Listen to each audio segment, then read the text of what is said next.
Hello and welcome back to Small Room Audio. Today we're going back to the world of budget speakers, and in particular powered budget speakers. A few reviews ago I had a look at the Edifier R1850 DBs, which were fantastic value for money. So I thought, why not have a look at their big brother? These are the Edifier S2000 MKIII. Now, they retail for a almost lowly £390 on Amazon at the moment, as of mid-July 2021. And for that sort of money, I think again we're hitting astonishing value for money. Let's find out why. Let's have a look around these speakers and see what the 390 quid gets you and whether these can compete with proper audiophile speakers, both powered and passive. First of all, let's look at the fit and finish. They are quite heavy and quite chunky, so these certainly aren't really for a desk unless you've got a whopping great big mammoth desk. But what you do get is a very solid feel to them. So the old tap test there's good solidity. I think this one is the powered one out of the two, and that's the passive over on this side. This one does feel and sound a bit more solid than that one, although again, rap test wise, it's pretty good. On top here, we've got like a matte black sort of satin plastic finish, which is very nice. It does pick up fingerprints if you were to put them on there with greasy hands, but you know, it's still very nice for the money. And down the sides here, we've got an indented faux wood side, but it's very nicely done. Now, this entire fit and finish here across the sides and the top is better than a lot of passive speakers I've seen for twice the price. And that's not me just saying it, that is honestly true. I think this is a beautiful finish for the money. You know, I won't name names, but there was a speaker I bought for 1,200 quid, and it was from a fairly well-known manufacturer. And I've got to say, the finish on that felt like it had been put together in the local DIY shop and stuck together with bits of MDF that were badly dipped in white paint. Here, however, this feels good. And I know some of you will say, well, they're cheap Chinese speakers, blah, blah, blah. I don't care. They're well put together. There's some nice finish going on here. And I think that extends to the front as well, particularly here with the grills. Very modern, very snazzy. Now, if I put the dog down for 1 second, yes, go on, run down, you're flying. Bye. So what we have here on the grills, see-through, very cool looking, but we do have a bit of a cheapy peg situation. They've got to cut corner somehow, and they haven't used magnets, they've used pegs to put on the grill. Now that's not the end of the world either, because actually I think leaving the grill on for most of the time is fine, because they look so attractive, and normally with grills they're quite dull, but here, you know, I think that's quite modern and quite cool. What you have on the front of the speaker is a planar tweeter, a planar diaphragm tweeter, which is set back in quite a deep waveguide with a nice kind of rocket ship on the front of it there. And then we have the woofer, which is an aluminium woofer, and it's got quite a deep throw to it to get the bass notes out as well. And at the bottom on the powered speaker, a sort of selection screen, if you like, which tells you about your inputs, sources, sound modes, and we'll get to that a little bit later on. And of course, the obligatory high-res audio badge on the bottom. And it does do high-res, particularly indeed through Bluetooth, because it's got the latest Bluetooth 5 codec going on. Let's put them back. So let's move around to the back of the unit, because this is where you get all of the connections for the Edifiers. It's quite heavy. I reckon this is probably about at least 5 kilograms minimum, maybe even 7. I haven't looked it up, but it's quite heavy. On the back here, we have the nice shiny rear port. We have the volume and selection button, which you can do around there. We have the treble adjustment and the bass adjustment. Now, I find with the treble and the bass adjustment on these speakers, it does work, but I wouldn't go past sort of 2 o'clock on the, or 10 o'clock on the clock. if you see what I mean. So only do a little bit less or a little bit more, because if you start going to the extremes here, it does rather ruin the balance of the sound, and I think you'll rue having mucked around with it. On this side you have the analog inputs, which it all kind of goes into the digital domain. When it gets back into the speaker, it gets converted, but that's fine. You can still put your analog inputs in here with a line input. You've got optical and also coaxial for your digital inputs. And down the bottom here we have a connector which takes the power to the passive speaker with this big long cable, and very nicely put together cable actually. It's kind of a brown finish, but it's quite smart. You see it's all sort of twisted inside there. I'll try and do a close-up, but these connectors essentially connect the powered with a passive speaker, and away you go with your stereo setup. So pretty similar in many ways to the 1850 dB that we reviewed last time, but when you turn things on, similarities definitely end, because this is a massive step up in sound quality from the 1850 dBs. Why? Well, with the 1850 dBs, you got something that was very relaxing. I think I said it was like a Bose speaker, very easy to listen to, cheap and cheerful, excellent value for money, but a very good quality sound. Here we're trying to do hi-fi, and as such I'm going to review these like I would any other hi-fi speaker and, you know, tell it how it is. So let's go from the highs to the lows, because this speaker gives us a lot of different things, some good, some not so good. Starting with the highs, and for me this is the star of the show. It's a planar diaphragm tweeter in this fairly deep inset waveguide. Now what this will do is give you a nice crisp presentation, which is actually quite delicate, as planars often can be in the tweeter, but it can also, as much as being delicate in its presentation, be a little bit too hot if you're too close to it. It needs a bit of distance, at least 6 to 7 feet, to really develop and allow you to appreciate the detail and the way that it's presenting the sound. In near field, it is just too much. It's a little bright for my taste. Now, you can dial it down, of course, with your EQ, and if you were going to put it on a desk, then certainly you can use that. I wouldn't say these are traditional desk speakers though, because of the size, which we mentioned before. They are quite bulky, but as stereo speakers, multimedia speakers, perhaps next to a TV, you're getting a little bit more distance, and then that tweeter really comes into its own, because imaging is quite strong, more than I would expect at this price point. Depth is quite strong as well, particularly that center image. You're getting a lovely depth, maybe not so much all the way around, but bang in the center, feeling like there's a front and a back of the stage. These speakers will do that, and I was quite surprised at how well they did that. It's credit to Edifier for being able to produce this sort of presentation at this price point. As we move into the mids, this is where things aren't quite so good.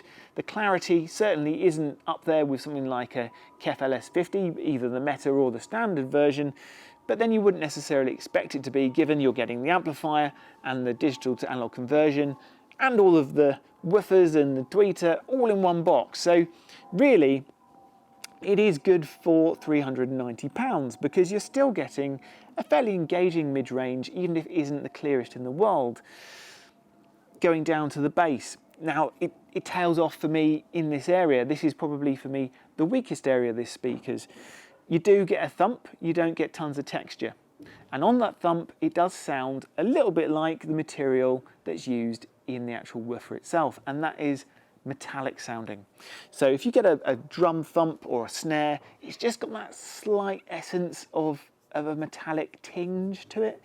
It's not by any means bad, but I'm so impressed by how much value's in here. I feel like I should really review these as any other hi-fi speaker.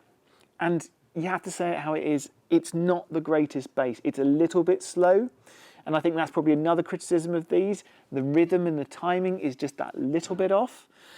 And I think as well, they may be slightly underpowered, because as you start to dial things up, you just wish there was a bit more grip on the bass. And I think we've got 15 watts in each of the sort of tweeters, and then we've got about 50 watts for each of the woofers, which on paper sounds like it's probably enough, but it's just lacking that little bit of control, a little bit more kind of I suppose, incisiveness of the bass that it could just do with a bit more of. And that translates, I think, to the port noise. Weirdly, on the powered side here, the port noise is silent. But on the passive side, you turn things up, it does get a bit farty. Yeah, it's like it's gone for a large Vindaloo down the local Magnetandori, and you know, you're hearing that. I could hear that from 6 feet away. It was farting at medium to loud volumes. Not so much in kind of, you know, maybe normal listening volumes, but if you dial it up a few notches, you will get that port noise coming out the back of the passive one, which is disappointing. All of that said, and for all my criticism, I've got to tell you, for the money, they are fantastic, particularly with what I think is one of the best tweeters for the money in an all-in-one that I've ever heard. I've heard other all-in-ones which are maybe a more balanced presentation, or other all-in-ones that maybe are more ugly and cheaper looking. But here, it's, I don't know, it's kind of, it's exciting. It's exciting that you can get this level of performance for £390. And also it's quite exciting, and I'm a bit of a boring person to say this, is I'm quite excited by the remote control. Why? Well, because almost universally remote controls are shockingly bad in hi-fi. Whether you spend £5,000 or you're spending £390. Here, £390 gets you a very, very nice remote control, which is nice sized in the hand. I mean, it's not made of metal, it is plastic, but it is very high quality. It's easy to use, lots of nice buttons, it's intuitive. You can swap from your line inputs to optical, coaxial or Bluetooth. As I said earlier, Bluetooth is Bluetooth 5, so it's actually very good and better than the R1850DB. You get a lot of value for money here. There's a lot of options and high quality options at that. You can mute, turn them on and off, and then down the bottom you can change your sound modes. Now let's talk about those. First up, you've got monitor mode. So that's supposed to make the frequency response a little bit flatter. To me, for my taste with these speakers, given that we know that up here we've got our star, I don't really want to make it flat. I want to make it exciting.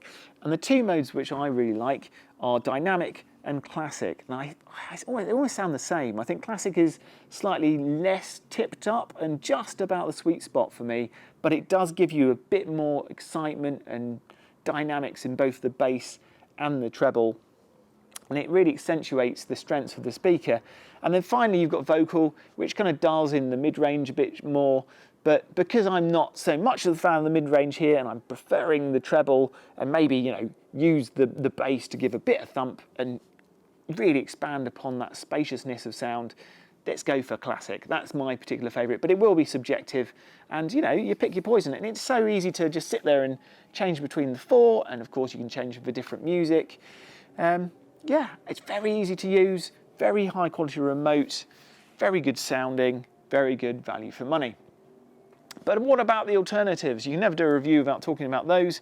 Well, I listened to the Triangle Alaras, and they're a better sort of all-round speaker, albeit they are more expensive, and they're not as easy to use, and they certainly don't have as nice a remote control as these. These speakers would be my choice if I wanted a multimedia speaker for a TV. I think they've got a bit more in terms of imaging, a bit more spacious, and I think the ultimate test here is, could I beat this? So I'm going to set myself a challenge, not for this video, but for an upcoming video, which is, can I take a pair of passive speakers, some form of digital to analog conversion, and an amplifier, and beat the sound of this? Because my initial reaction is, no, I can't. But I do have a pair of Triangle Borea Bro 2s in there, which is my absolute favourite pair of speakers. Now, they do retail for £320. I'd say my favourite pair of speakers. Let me roll that back. My favourite pair of budget speakers under £500. I think they are fantastic speakers. I mean, the imaging is amazing on the Borea Bro 2, okay? And the tone is lovely. Tonally better than these, of course. But the comparison is, can I find an 80 quid or thereabouts amplification and digital stage to just see whether I could better these. Now, it's not going to be as convenient, it's not going to be all in one like this is, and I suspect there won't be as many options, or, you know, there certainly won't be a remote control that goes with it. But can I do something in the passive traditional realm which kicks these into touch for not very much more money or about the same? That's a challenge I'm setting myself. So more to come on that over the following weeks as I kind of play around with the different options. I'm kind of eyeing up maybe Allo's Volt amplifier, maybe sticking in the DAC 32 that I really love, which is 65 quid. If you haven't seen that in the previous Edifier video, check that out. Great little DAC and streamer. If I can do that, then, you know, it just starts to give me a reference point for how good these really are at the price point. My gut says they are astonishing, but I need to just get a feel for whether they can be bettered. Let's find out. Anyway, for today, I think we're probably pretty much done. Again, it's back to VFM, value for money. Amazing finish for the money. Brilliant sound, compromised in many areas, but 390 quid, I think you can live with those. If you want to go up to proper hi-fi for actives, you are probably looking towards the KEF LSX and onwards. But really, at this price point, which is, you know, half of that, good job Edifier. I'm suitably impressed, and yeah, these are fun to play with. Well done, thumbs up. Anyway, if you like this video and you'd like to subscribe, please do, because of course it helps the channel loads. And of course, you know, do the bell notification, ready for the next video, and we'll see you back here, small room audio, outside or inside, very soon.